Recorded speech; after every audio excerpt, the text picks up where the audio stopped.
Zoology എന്നൊരു വാക്ക് കേട്ടിട്ടുണ്ടോ? ആ വാക്ക് നമ്മളെ പരിചിതമാക്കിയ ഒരാളുടെ ജന്മദിനമായിരുന്നത്രേ ഇന്ന്. അതെ, പക്ഷി നിരീക്ഷണം. സലിം അലി. വെറും 10 വയസ്സുള്ള പ്രായത്തിൽ സലിം അലിയുടെ ജീവിതത്തിൽ സംഭവിച്ച ഒരു കാര്യമാണത്രേ അദ്ദേഹത്തെ പിന്നീട് ലോകമറിയുന്ന പക്ഷി നിരീക്ഷകനാക്കിയത്, ശാസ്ത്രജ്ഞനാക്കിയത്, പത്മ അവാർഡ് വരെ. അത് അദ്ദേഹത്തെ സംബന്ധിച്ച് അതല്ല, ആ ലോകം മുഴുവൻ അറിയുന്ന ആ റേഞ്ചിലേക്ക് ഉയർത്തിയത്. ഓക്കെ, ഇപ്പം 10 വയസ്സുള്ള ഈ പയ്യൻ എന്തെങ്കിലും ഒരു അനുഭവം ഉണ്ടായാൽ അവിടെ നിന്ന് അന്ന് ഒട്ടും തന്നെ പ്രചാരത്തിലില്ലാത്ത 1896 നവംബർ 12 അദ്ദേഹത്തിൻ്റെ ജന്മദിനം. അപ്പം അറിയാലോ, ആ കാലത്ത് ഇങ്ങനെയൊക്കെ ഉയർന്നു പോകാൻ എവിടെയാണ് ഇത് സംബന്ധിച്ച് പഠനങ്ങളുള്ളത്, എവിടെയൊക്കെ പോയാലാണ് ഇത് സംബന്ധിച്ച് ബാക്കി കാര്യങ്ങൾ കിട്ടുക, ഇതിനൊക്കെ എത്രത്തോളം പണച്ചെലവുണ്ട് എന്നൊക്കെ ആലോചിക്കുമ്പോൾ നിങ്ങൾ സലിം എന്ന ബാലനെ കുറിച്ച് ഒരു പിക്ചർ മുൻവിധി മനസ്സിലുണ്ടാക്കിയിട്ടുണ്ടാവും അല്ലേ? ഏതോ ധനിക ആളുടെ മകനായിരിക്കാം, അല്ലെങ്കിൽ ധാരാളം റിസർച്ച് സ്കോളർ ബാക്ക്ഗ്രൗണ്ട്. ഒന്നുമില്ല. ഒരു സത്യം പറയട്ടെ, അദ്ദേഹത്തിൻ്റെ അച്ഛൻ ജനിച്ച 1 വയസ്സുള്ളപ്പോൾ മൊയ്സീൻ എന്നായിരുന്നു അദ്ദേഹത്തിൻ്റെ പേര്. അദ്ദേഹം മരിച്ചു.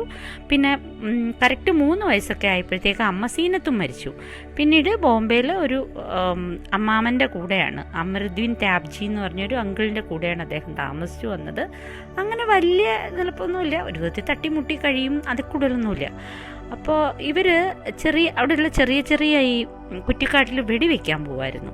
അങ്ങനെ ഒരിക്കൽ വെടിവെച്ച് 10 വയസ്സുള്ളപ്പോഴാണ് ആ സംഭവം. വെടിവെച്ച് ഒരു പക്ഷി താഴെ വീണപ്പോൾ സലിം അലി ഓടിച്ചെന്ന് എടുത്ത് നോക്കിയപ്പോൾ എന്തോ വളരെ പ്രത്യേകതയുള്ളൊരു പക്ഷിയാണ് അതെന്ന് മനസ്സിലായി. അതിൻ്റെ കഴുത്തിനരികിൽ സാധാരണ കുരുവി പോലെയല്ല, ഒരു മഞ്ഞ നിറം. അപ്പോൾ അത് എന്താണ് ഈ കുരുവി എന്ന് ആലോചിക്കാൻ തുടങ്ങി.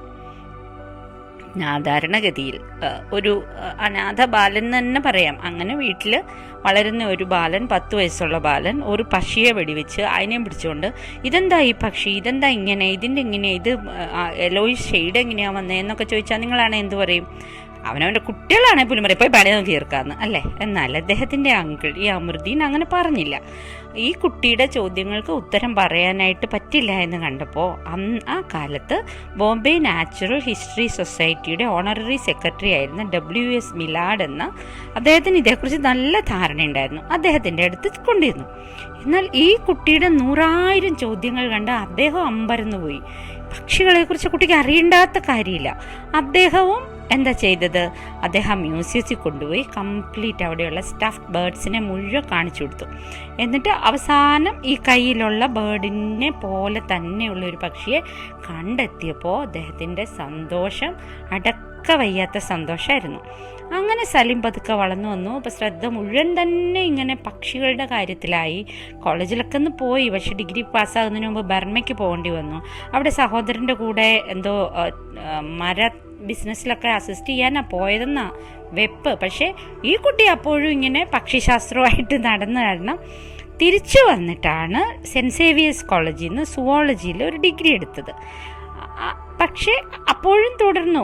അപ്പോൾ ഇവിടുത്തെ അന്നത്തെ മ്യൂസിയം ഉണ്ടല്ലോ, നാച്ചുറൽ ഹിസ്റ്ററി മ്യൂസിയത്തിൽ, അവിടെ ഒരു ചെറിയ ഗൈഡിൻ്റെ പൊസിഷനൊക്കെ ആയിട്ട് നിന്ന് കഴിഞ്ഞപ്പോഴത്തേക്ക് 1918 തഹ്മീന ബീഗം എന്നൊരു പെൺകുട്ടിയെ വിവാഹം കഴിച്ചു.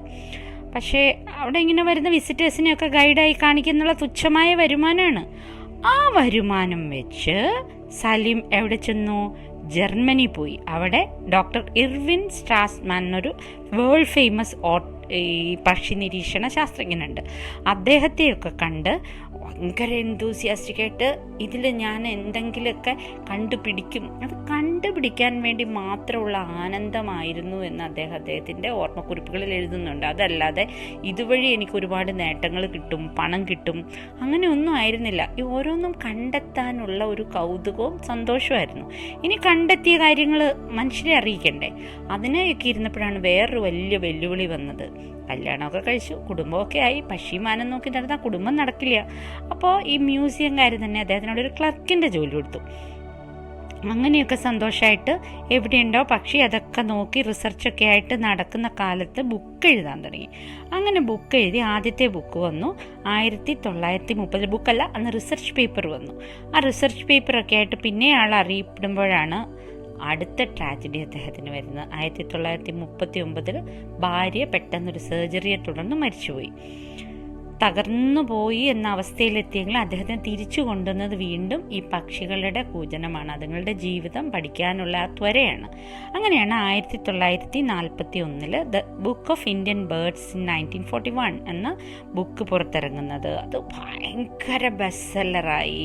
അത് കഴിഞ്ഞ് പിന്നെ hand book of the birds in India and പാകിസ്ഥാനായി. അതൊരു 10 വോള്യൂം സെറ്റാണ്, കോംപ്രിഹെൻസീവ് ബുക്ക്, 10 years വർക്കാണത്.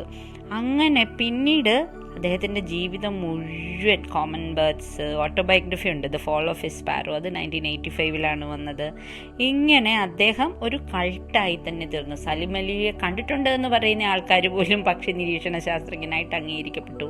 അദ്ദേഹത്തിൻ്റെ കൂടെ ഏതെങ്കിലും ഒരിടത്ത് പോയി, തട്ടേക്കാടും എവിടെയെങ്കിലും പോയി എന്ന് പറയുമ്പോൾ തന്നെ നമുക്ക് അവരെ കണ്ട ആളോട് ബഹുമാനം തോന്നുന്ന അത്ര വലിയ ആളായി. അതവിടെ ഇരിക്കട്ടെ. ഇനി വീണ്ടും നമ്മൾ ശുഭരാത്രി നേരത്തെ ആരെങ്കിലുമൊക്കെ വലിയ ആൾക്കാരാണെന്ന് പറയാനല്ലല്ലോ, നമ്മുടെ ജീവിതത്തിലേക്കല്ല ഞാൻ ആദ്യം പറഞ്ഞ പോയിന്റ്.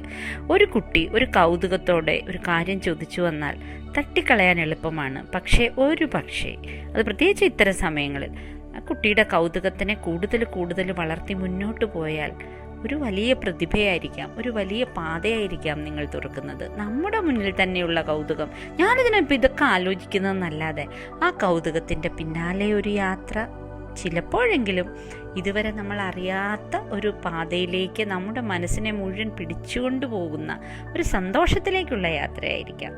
ശുഭരാത്രി.